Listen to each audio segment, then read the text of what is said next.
Hello students, पहलवान Gurudeen group of college के अंतर्गत आने वाले पहलवान गुरुदीन महिला महाविद्यालय की इतिहास विभाग अध्यक्ष मैं साधना नागल एक बार फिर इतिहास का एक नया वीडियो लेकर उपस्थित हुई हूँ। यह वीडियो आपके सिलेबस से संबंधित है। वीडियो को लाइक और शेयर जरूर करें। अपनी स्टडी को नियमित रखने के लिए पहलवान गुरुदीन के यूट्यूब चैनल को सब्सक्राइब करें और बेल आइकन दबाएं ताकि आपको नए वीडियो की नोटिफिकेशन मिलती रहे। इस वीडियो में मैं आपको 1830 की क्रांति के प्रभाव के बारे में बताऊंगी। 1830 ईस्वी की फ्रांस क्रांति के प्रभाव। यूरोपीय महाद्वीप में राज्य क्रांतियों के लिए फ्रांस सबसे आगे है। बूर्बो वंश को खत्म करने के लिए 1789 ईस्वी में राज्य क्रांति हुई। नेपोलियन के पतन के बाद वेना कांग्रेस में क्रांति के विरुद्ध व्यवस्था की गई, परंतु उसमें व्याप्त अवगुणों के कारण फ्रांस में सन 1830 ईस्वी और फिर 1848 ईस्वी में पुनः क्रांतियां हुईं। सन 1830 ईस्वी में जो क्रांति हुई उसके निम्न तत्कालिक कारण थे। बूर्बो वंश की स्थापना। यूरोप में शांति स्थापित करने के लिए वियना का सम्मेलन बुलाया गया और उस सम्मेलन के निर्णय के अनुसार फ्रांस की राज्य गद्दी पर बूर्बो राजवंश की स्थापना की गई। फ्रांस की गद्दी पर लुई 16वें का भाई लुई 18वां बैठाया गया। फ्रांस की जनता ने पहले भी बूर्बो वंश के विरुद्ध क्रांति में भाग लिया था, अतः वह बूर्बो के शासकों को स्वीकार नहीं कर पा रही थी। इस कारण फिर से अशांति के बीच पड़े, क्योंकि जनता जॉर्ज 10वें के अत्याचारों से परेशान हो चुकी थी। राष्ट्रीय भावनाओं का अंत।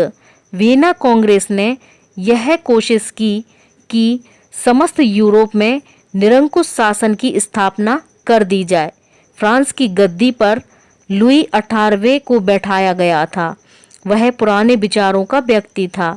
वह निरंकुश सत्ता में विश्वास करता था। उसने फ्रांस की राष्ट्रीय भावना को कुचलने का प्रयास किया, परंतु जनता में राष्ट्रीयता की भावना जागृत हो चुकी थी, जिस कारण वह निरंकुश शासन स्वीकार करना नहीं चाहती थी।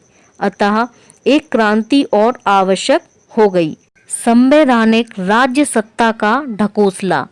लुई 18वां जनता की भावनाओं को समझ गया और उसने फ्रांस में संवैधानिक राज्य सत्ता की घोषणा की। यह वैध राज्य सत्ता केवल नाम की ही थी। राजा को कार्यपालिका संबंधी संपूर्ण अधिकार प्राप्त थे। मताधिकार केवल अमीर वर्ग को ही था। इससे साधारण जनता विरोधी हो गई। राजा समस्त सभा की नियुक्ति करता था। इसे जनता सहन नहीं कर सकती थी, क्योंकि दोनों सदनों में साधारण जनता का प्रतिनिधित्व नहीं हो पाता था। इसलिए जनता रुष्ट थी। राजनीतिक दलों में पारस्परिक संघर्ष। फ्रांस में 5 राजनीतिक दल थे। उन दलों में आपस में संघर्ष रहता था। ये दल उदारवादी, प्रतिक्रियावादी, राष्ट्रवादी, बोनापार्ट दल के नाम से विख्यात हैं। इन दलों का उद्देश्य तथा नीति भी अलग अलग थी। जब प्रतिनिधि सभा का चुनाव हुआ तो राष्ट्र सत्तावादियों को बहुमत प्राप्त हो गया। इसका कारण यह था कि वोट देने का अधिकार केवल धनी पुरुषों को ही था। राज्य सत्तावादियों ने क्रांति से पूर्व की स्थिति को लाने का प्रयास किया। अनेक देश प्रेमियों को, जिन्होंने नेपोलियन की मदद की थी, उन्हें प्राणदंड दिलवाया। तिरंगे झंडे के स्थान पर श्वेत ध्वज को राजकीय सम्मान दिलवाया। जगह जगह पर रक्तपात हुआ, लूटमार हुई। इस रक्तपात को श्वेत आतंक के नाम से पुकारते हैं। अतः लुई 18वें ने प्रतिनिधि सभा को भंग कर दिया और दोबारा चुनाव कराए गए तथा इसमें उदारवादियों को बहुमत प्राप्त हुआ। उदार सत्ता के कार्य। उदार राष्ट्र सत्तावादियों ने देश के व्यापार, उद्योग धंधे को उन्नतिशील बनाया। राजकोष में धन की अपार वृद्धि की। एक पागल व्यक्ति ने लुई के भतीजे की हत्या कर दी। उस व्यक्ति को लिबरल दल का बताकर उस दल की बहुत बदनामी की, अतः राजा ने इस प्रतिनिधि सभा को भंग कर दिया। कट्टर राष्ट्र सत्तावादियों का दमन चक्र। चुनाव में पुनः राष्ट्र सत्तावादियों को बहुमत प्राप्त हुआ। उन्होंने प्रेस की स्वतंत्रता, भाषण तथा लेखनी पर प्रतिबंध लगा दिया। व्यक्तिगत समानता एवं स्वतंत्रता को समाप्त किया।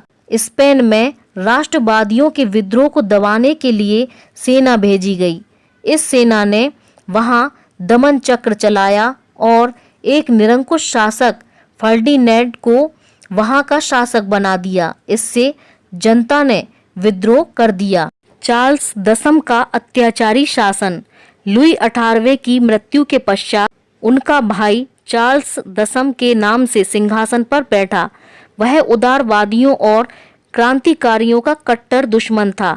1789 ईस्वी की क्रांति के समय वह फ्रांस से भाग गया था। वह यूरोपीय राजाओं को क्रांति के विरुद्ध भड़काता रहता था।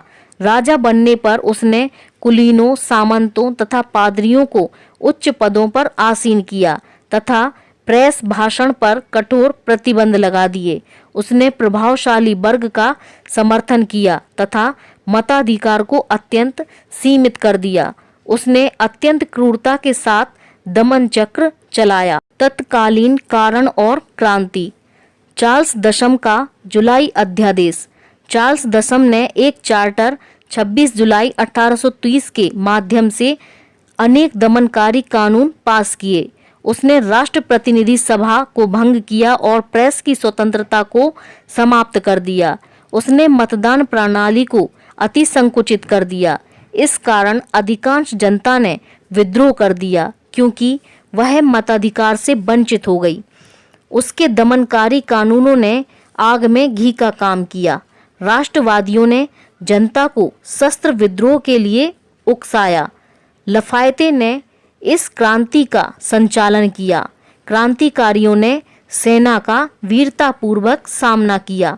जनता ने राजमहल को घेर लिया। जॉर्ज दसम ने क्रांतिकारियों से संधि करने का प्रयास किया, परंतु चार्ल्स दसम को सिंहासन छोड़कर भागना पड़ा। अंत में लुई फिलिप ने संवैधानिक सत्ता की स्थापना करने की घोषणा की।